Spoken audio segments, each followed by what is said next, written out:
kepethuk tuna bapa. Ketoke tak pangan lumah lameh. Tak takut pupune ketat-ketot kaya nyokot relung tuku rambah kabeh. Wah, tuna bapa sekti mandraguna. Iki ana meneh menungsa. Ngadhep ana ngarep aku sapa iki?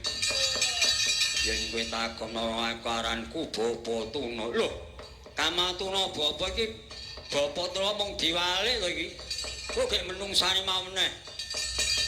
Najan diwalik wis beda karepe. Kowe sapa Bathara Kala? Kowe arep apa?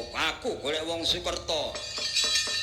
Kowe klebu putra suta dina tak biadok dina ora minggat aja takon pecah dadanmu.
Konjang ganding langit kelap-kelap katon lir kinjanging alis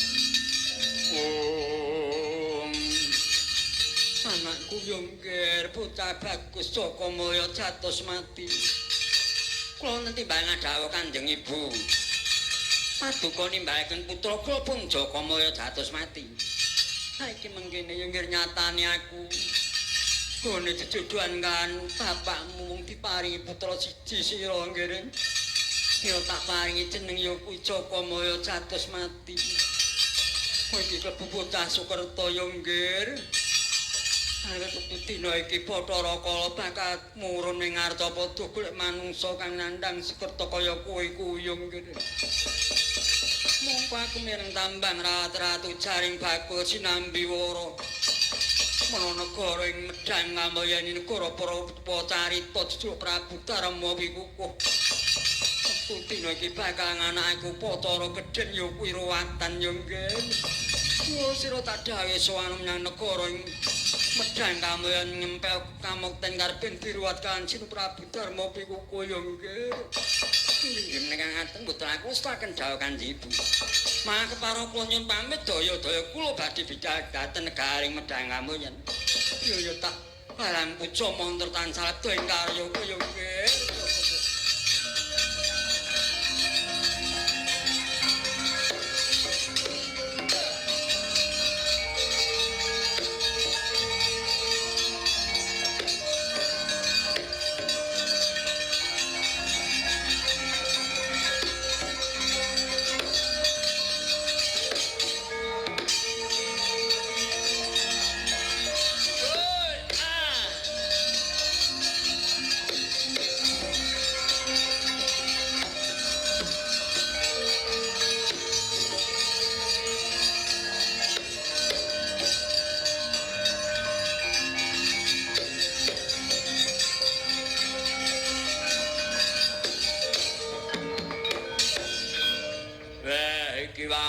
bocah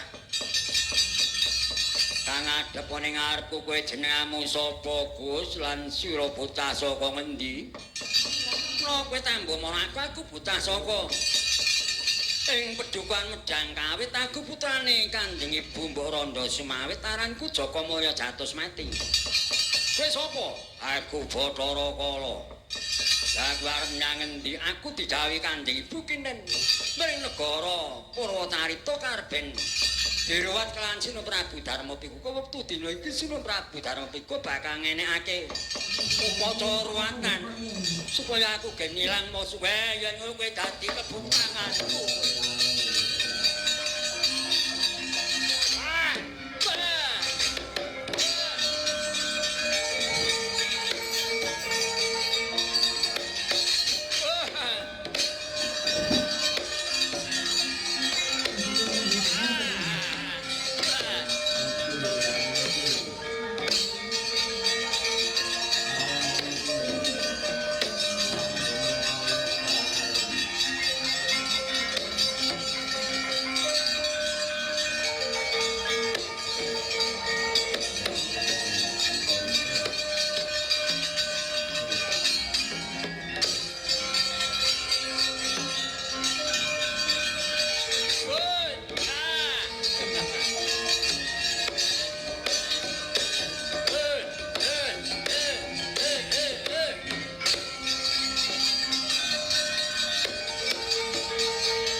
Jaka Mulya Jatusmati kowe arep mlayu nyang ndi kowe padha karo iwak ketemplung wuwu. Dolong mlebu geni kowe manjing jroning bumbung iki.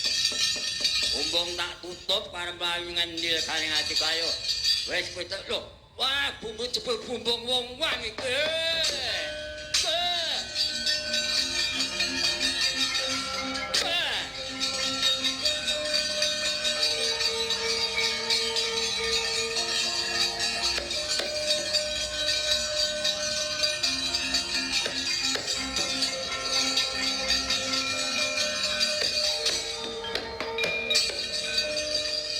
Ora tata ing atase dandan-dandan gawe pager ngethoki pring ana bumbunge wong-wong ora dipecah lan sisik-sisik ndadrah ngebaki dalan kaya mengono antek sikilku kena isikan ping godres geteh kaya meniki seksen ana kabeh para bucara butari menungso sapa yen kethok-kethok pring ana bumbunge wong-wong ora dipecah sisik-sisik pring ora disingkirke nggon sing kiwa sudanen rejekine saben dinane.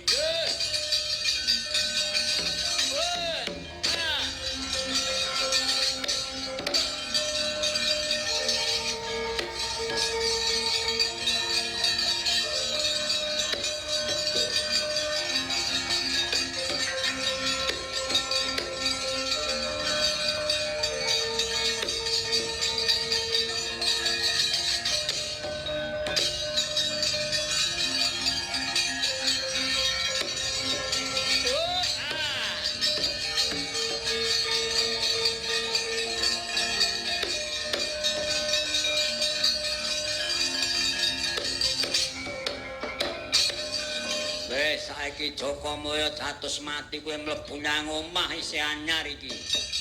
Lawange tak tutup wis ana jroning omah. Tetep dadi panganku tenanan mlayu nyang endi lho. Tak buka lho.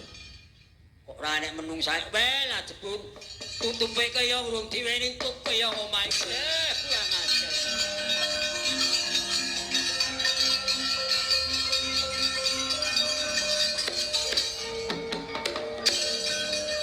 Ing atase gawe omah wis dadi wis dipageri ntreng wis gedheke brukut kaya mengkene kok dadi omahe urung diwene tutup keyong kaya ngene banjur nggo milar karo Jaka Mulya Jatusmati. Ya seksena ana omah iki dinggonono wis ora bakal bisa cementer rezekine wis dadi sarang. Lan iki mau Jaka Mulya wangun ana jroning omah nabrak wong adang. Sing adang lunga dandang ambruk. Jaka Mulya mah mancal pipisan nggo numbuk jamu mah pipisane pecah gandhi tugel ya seksenana para pucara putari sing sapa wong adang sembrono ditinggal lunga dandang ambruk lan mecake pisan nugelake gandhik janjurat hirwat tetep dadi panganing Bathara Kala